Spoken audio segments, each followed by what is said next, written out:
മാങ്കൂട്ടത്തിൽ ആ ഓഡിയോ കേൾക്കുമ്പോൾ എത്രമാത്രം നിരപരാധിയാണെന്ന് ഓരോ മലയാളിക്കും മനസ്സിലാകും.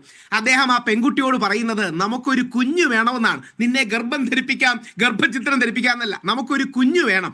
ഒരു ആണ് പെണ്ണിനോട് നമുക്കൊരു കുഞ്ഞു വേണമെന്ന് പറഞ്ഞാൽ അതൊരു ലൈഫ് ലോങ് റിലേഷൻഷിപ്പിന്റെയോ കമ്മിറ്റ്മെന്റിന്റെയോ കുടുംബം തുടങ്ങുന്നതിന്റെ സൂചനയാണ്. അതിനുശേഷം ദൗർഭാഗ്യപൂർണ്ണമായി അവർക്ക് ബ്രേക്കപ്പ് ഉണ്ടായി. അവരുടെ ജീവിതത്തിലെ പ്രണയവും പ്രണയ തകർച്ചയും വെച്ച് രാഷ്ട്രീയം കളിക്കുന്നതിനേക്കാൾ വൃത്തികേട് എന്തെങ്കിലും ഉണ്ടോ? ഇനി രണ്ട്, ശ്രീ വസന്ത് അടക്കമുള്ളവർ അറിഞ്ഞിരിക്കേണ്ട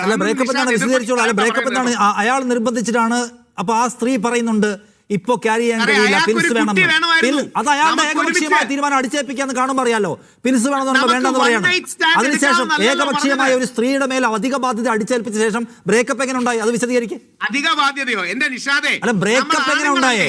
അല്ല, അയാളുടെ ഏകപക്ഷീയമായ തീരുമാനമായിരുന്നു അവർ ക്യാരിഡ് ആവുക എന്നുള്ളത്, അത് ക്യാരി ചെയ്യുക എന്നുള്ളത്. അവർ ക്യാരി ചെയ്തതിനു ശേഷം ഇയാൾ ഉപേക്ഷിച്ച് പോകുന്നു, ഗർഭചിത്രം നടത്താൻ നിർബന്ധിക്കുന്നു. ആ പോർഷനോട് വിശദീകരിച്ചാലേ പൂർണ്ണമാവും.